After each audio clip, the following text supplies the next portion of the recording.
PR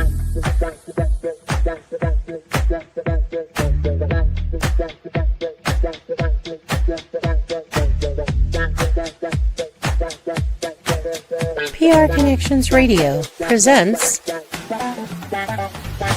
This episode of Thinking into Results is brought to you by Classy Communications PR and Advertising. Classy Communications provides public relations and marketing solutions for businesses, professionals, and nonprofit organizations. They can deliver the true meaning of your business with press releases, social media marketing, web development, email marketing, book publishing, and much more. Wherever your potential clients are, they can help you connect with them. Visit classycommunications.net to learn more about their suite of services that can help your business stand out from the rest. Classy Communications is your solution for business success.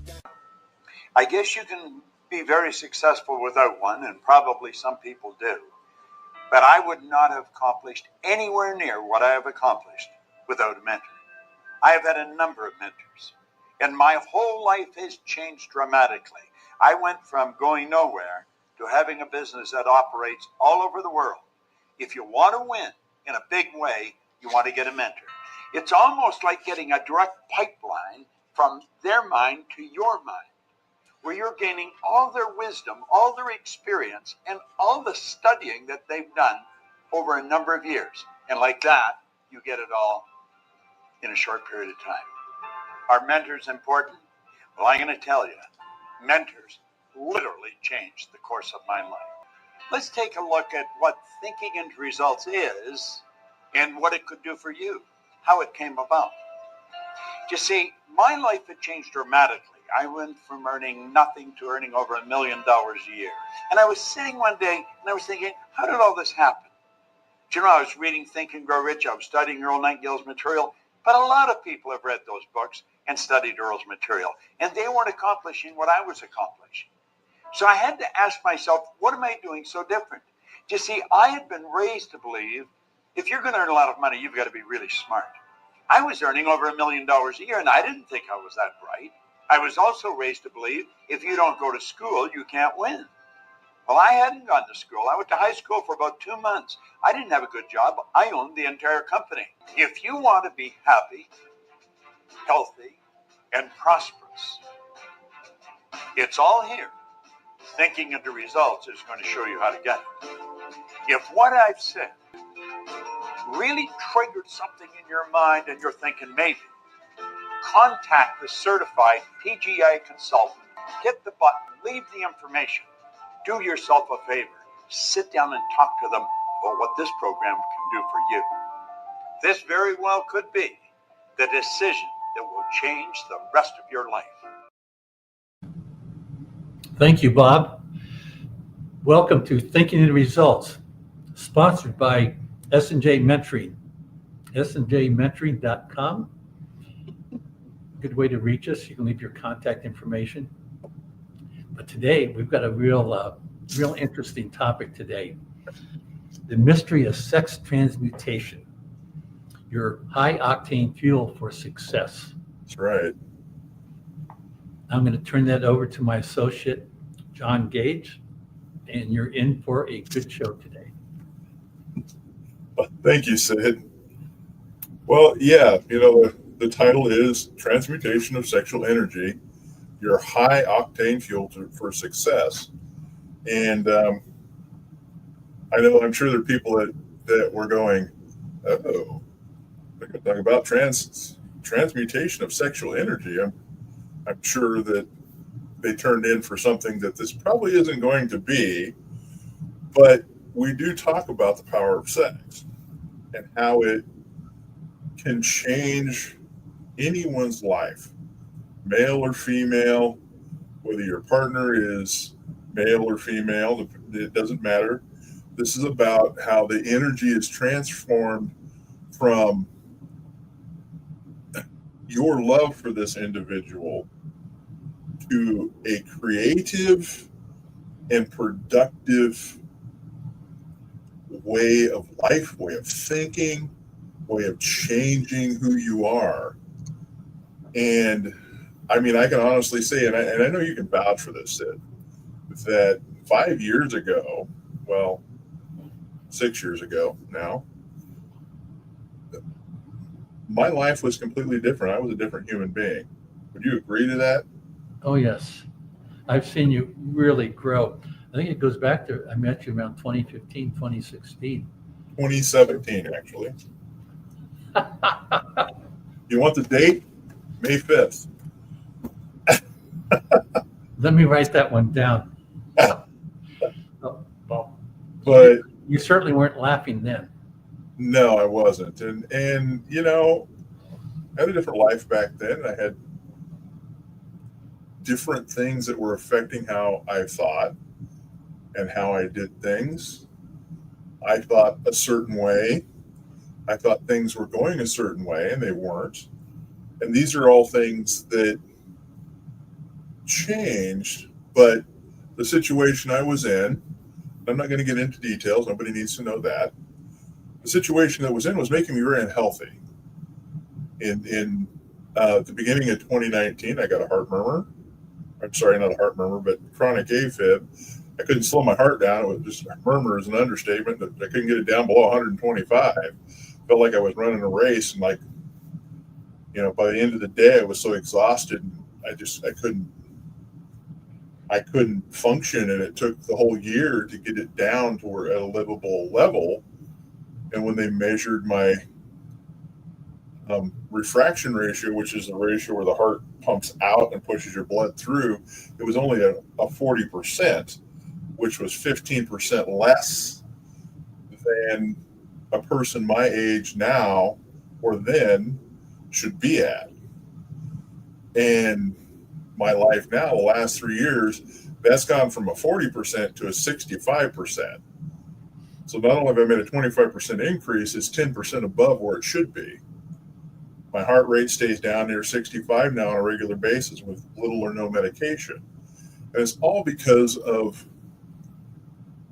my lifestyle, my beautiful wife that has allowed me freedoms, because the sexual transmutation of energy isn't about sex. It's about taking the love and taking how you feel about this person and taking that energy that you feel that you want to make this person just the happiest person on the planet. You want to do everything for them. You're all excited and you don't know what to do. It's channeling that energy and taking that energy and bringing yourself to genii level or genius, because you're taking that energy and focused it rather than allow it to be chaotic and running around. And you take that energy and you said, okay, I'm going to do something creative. I'm going to make something in my life because I want to make this person that I love, my person, the happiest person on the planet. I want to give them everything they want because it makes me happy. I want to be happy too, but what makes me the happiest is making this person happy, because this person means everything to me short of life itself. And even at that point, I would give mine up. Okay, so that is the love energy I'm referring to. That's the love energy that Napoleon Hill is referring to. That's the love energy that has gone on through history. We talked this weekend about some of the books that were out there. Sid, remember we were talking about like the Taoist. What's the name of that book? Hold on. The Tantra, I believe, is what it's called. Yeah, the Tantra. It's the ancient Indian tradition, focuses on the spiritual and energetic. Learn to read when I grow up. Aspects of sexuality. Tantric texts and modern interpretations explore how to harness and circulate this energy for spiritual growth, creativity, and all around well-being. So not only is it good to use for creativity, it's healthy. In the Tao, or the Tao of Love and Sex. Now, this is an ancient Chinese way to ecstasy. It's by Zhou Lan Chang, for those out there who want to know. This book explores Taoist sexual practices, viewing sexual energy not just for procreation, but as a fundamental life force that can be cultivated and circulated throughout the body. It teaches that by conserving and mastering this energy, this sexual energy that you have for this other person, an individual can achieve greater health, vitality, and creative power. So how's that worked out for you, Sid, in your lifetime? My thoughts I'm just throwing you under the bus here because it feels good. It just started raining here, so I thought, well, you know what? I'm going to have Sid tell me about his energy. No, John, no, the thought that comes to me as you're talking, generally, it's directed to your work. Whatever you're doing that's generating the income for the family, that you don't have to be thinking, well, I'm doing it for my wife. You're automatically doing things better than you were doing before. Maybe you're more focused on it. And at the end of the month, you've got more money. That makes you feel good. More money is always good. Let me share this one story we talked about earlier, and I'll say it fairly quickly. I was a stockbroker years ago, and the top producer in our office had a commitment with his wife, and that was to have 130 contacts each week. Sunday night, he'd make a list of 100 people that he was going to be reaching out to. And on Friday night, when he was through, if he had the 150, he got to take his wife out to dinner. Did he ever miss it, just out of curiosity? Well, when I heard what he was doing, I said, did you ever not do it? He said, well, once I didn't do the 130, and believe me, I have not missed since. I bet you, because, well, you know, it's very important. That night together is very important to me and my wife. I mean, we're that having that evening time, that one night that we're alone together, the one day or whatever we choose, is extremely important. And I could see where if I made a list and my reward was to take my wife out, I'd absolutely be hitting that. That's probably a good idea. You know what I mean? Now that I really think about that, it's probably a really good idea. But, you know, and it's not, it's about taking that beautiful energy that you have that you don't know where to expel it. And we'll talk more about this next week too, because this is going to be a 2-part series, by the way, everybody. We'll talk about that a little bit later. But I want to talk about a couple examples through history that have done this. And I know you know about one. The other one you probably don't know as much about as I do, Sid, but Napoleon and Josephine. Napoleon did a lot of great things. They may not have been good things, but they were great things. They were things that most people today couldn't accomplish because of his love for Josephine. You said you kind of watched the last movie about Napoleon. What was that about? What was it about? His war accomplishments? What was it about? Well, it's interesting.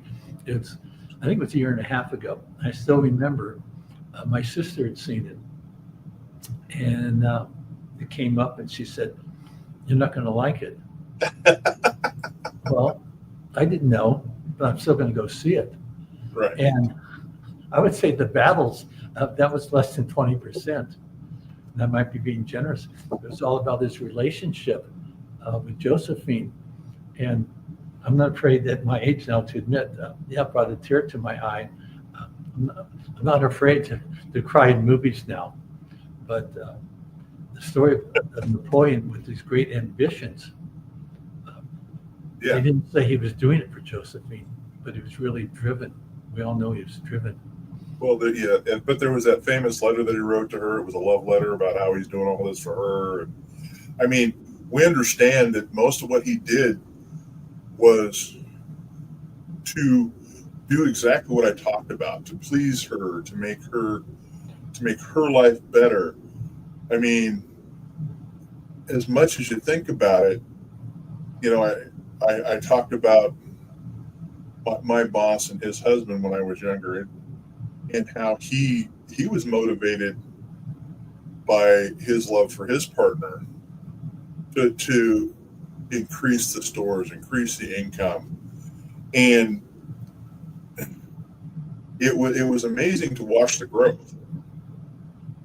Because when I was moved I was in a store in Oregon, I was moved to a store on the coast of California, and that was a store that had jewelry in it. So we were piloting the store. I didn't realize at the time that it was his husband's store, and his husband was fronting the money for that store. So I got to learn all kinds of neat things about jewelry, and this store ended up being like a really successful store. We did in this little tiny community on the coast. We were doing like $250,000 in a month. We're talking 30,000 people. We were just really a busy store, and we did a lot of good in the store. But it was all driven by these two guys that loved each other and wanted it to be successful, not just for themselves, but for their employees. I mean, they treated me really well. And it was a great job. It was a good learning experience. But I didn't understand their motivation until recently. Does that make sense at all? Because I was in my 20s, and I don't want to tell everybody that I'm going to be 60 this year, but I'm going to be 60 this year, and I'm just now learning this, and I'm learning how actually amazing and beautiful what they were doing for each other was, because I see that in my own relationship now. I see that with my wife. I say, "Hey, honey, what do you?" And she'll give me ideas. We'll talk, and she'll give us ideas. She'll tell me, "Well, I don't think that's working." She'll watch the show and she'll critique it. And believe me, she's harder than probably anybody else out there, with maybe the exception of myself, because I'm pretty hard on myself. But that's a toss-up. I'd have to throw a coin for that one. Yes, go ahead, Sid. You got a great story, but you reminded me of a diamond story, and I'll tell it really quick. It just happened to be my 18th anniversary of my marriage. Couldn't wait till 20. And I had a friend that was selling diamonds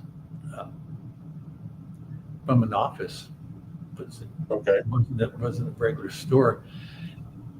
And I found a diamond I liked. He wasn't carrying them in his teeth, was he? Because that's suspicious if they're doing that. This is a big. It was $5,000, and it was pretty big. I think. I'm just checking. Okay. I've seen James Bond. Okay. Okay. Yes. Well, just to tell it quickly. There's $5,000, and then he showed me another one. It wasn't quite as big. It was $8,000, and then he compared the grading of the two.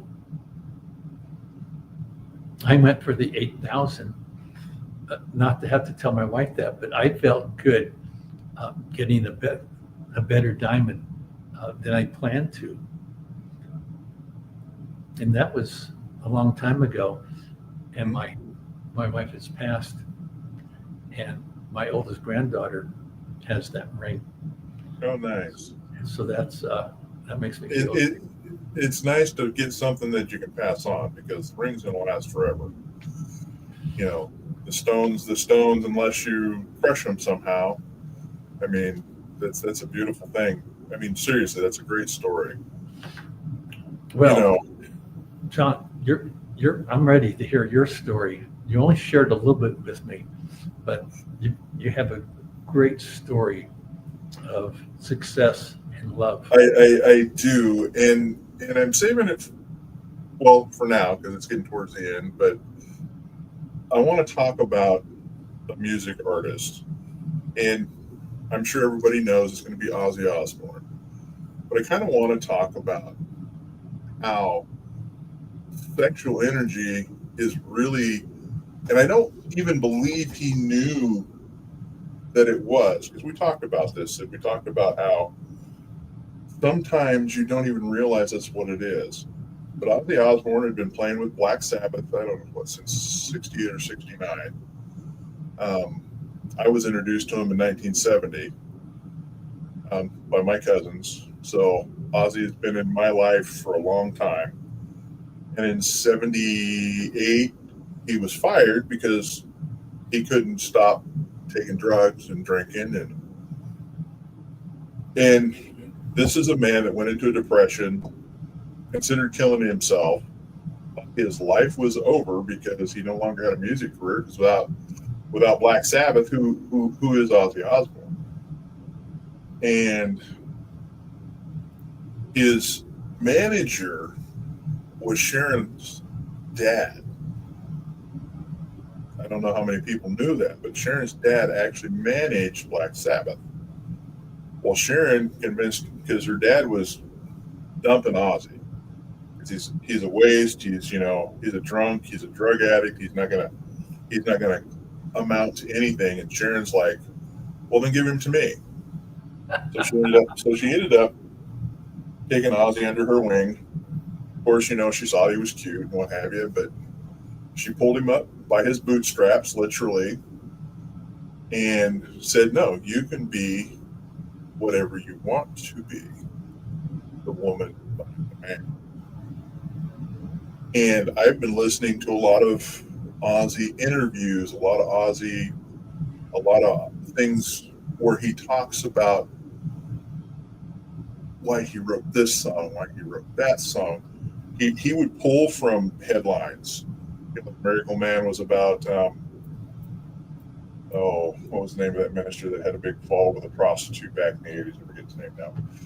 It's insignificant. I remember Ozzy, So, John, is that Jimmy Swaggart? Jimmy Swaggart, that's right. That's Miracle Man was about him, and so he was inspired by other things. One of his best songs, Mama, I'm Coming Home, was literally written about Sharon. So when you listen to him talk in interviews and you saw the Osbourne show, he relied on Sharon for everything. When I saw him in concert, he talked about his wife. In interviews, he says, well, if Sharon hadn't have pulled me up and she stuck with me through everything, and I won't use the language that he uses because we're, on a podcast here, but everything about his success was Sharon. Sharon always sat in the audience. Sharon made sure that the tours were a specific way. She made sure that the bands that toured with him were these type of bands. Sharon managed all. Ozzy didn't do any of that. All Ozzy did was write songs and sing. Sharon was literally the force behind the man. And all of the songs that he wrote had some sort of inspiration from what she did. The Road to Nowhere, it was about how he had all these issues and was pulled up by her. This is today's example about sexual energy can be transformed into that creative outlet that is advantageous for you, for your family, for those around you. Look at how many jobs he created. Look at how many people know who he is. He's got almost 3 billion downloads for his music. There's no artist out there that can say this. Why? What's the reason for it? Is it because Ozzy himself is a genius? Have you seen him talk? Have you seen him reason through things? No. But because he had this love force in his life, he was able to take that energy and lift himself to this genius level. And his music is phenomenal. You know, you may or may not like it, but he's touched every genre of music, and has sang a tribute to Ozzy Osbourne, which I find is interesting. So he had this great effect, and I can tell you right now, if it was him by himself, I don't believe he would have got past 1980. And that's the truth of the matter. He's just, and I can tell you right now, and he got healthy. He got sober. You know, he started trimming down. He started looking a whole lot better. You know, and of course, his last few years, he got in a wreck, but that was, you know, and he got some other issues, but ultimately, there's healing properties to this. Look at the healing I'm going through. You know, not just with Ozzy, but with me. You know how sick I was. I mean, I spent 2 months in the hospital before I got together with my wife. And when I got here, she didn't realize how sick I was. And when I was in the hospital, they were discussing cutting off my legs from the knees down, both of them. My legs. Because I could feel my blood pressure. And now, today, my legs are warm. Skin color's back. It's amazing what the human body can do when you have somebody that just gives you more energy than you know what to do with. And if you know how to take that energy and channel that energy into something wonderful, you can make that happen. I don't care who that person is. It's irrelevant. Whoever that person is that gives you that inspiration, you can focus it. You can use that energy to do whatever you want, to accomplish whatever you decide you're going to do, especially if that person is behind you 100%. And next week we will continue this. Was there anything else you'd like to add, Sid, before I close? Yeah, this is real quick, and it's about John Denver, and he has a song that's called Annie's Song. Mm-hmm. And I saw an interview with him on Johnny Carson, and he said he wrote it from getting on a ski lift, and by the time they got to the top, he had written that song. And who was it about? It was about the love of his life. And it just like that, in a couple of minutes, he writes a song.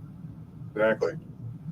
Because that creative, once you give, and we've talked about this before, Sid, giving yourself permission to allow that creativeness to flow through you, you have to say, yes, I'm willing to let this happen, and get out of its way. I knew you were going to say that. Well, I think you need to wrap it up here, John. I agree, but you know, this is something, like I said, this is a two-parter. If we could take more time, it would probably be one show, but you know, I just want to thank you for sharing your time with us. And if you wish to learn more about what Sid and I can do for you, visit our website at snjmentoring.com. That's SJ, and it's SJ, not SNJ, SJ-mentoring.com. And we'd like you to fill out the contact request form that's on there.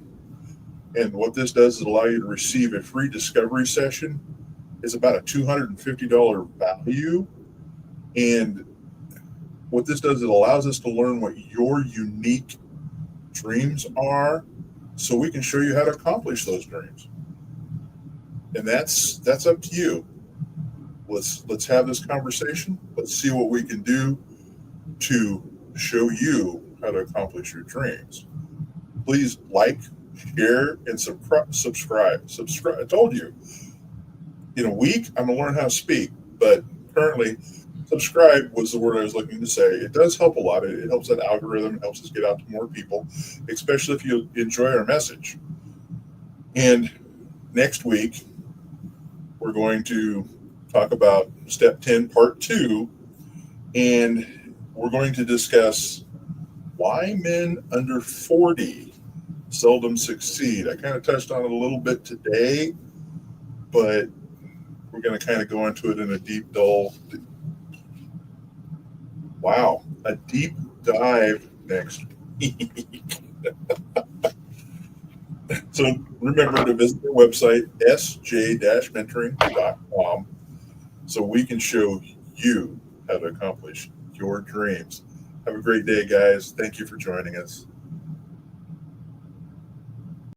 Did you know your clothing could help balance your body's pH levels? Our cutting-edge fabric technology naturally promotes optimal pH balance, helping you feel energized, refreshed, and at your best every day. Use promo code PRTalk for more info. Tap the link in the description or contact our experts at 702-445-9488 to learn more. PR Connections Radio thanks you for watching this podcast. Check out more episodes of this show and our others at prconnectionsradio.com.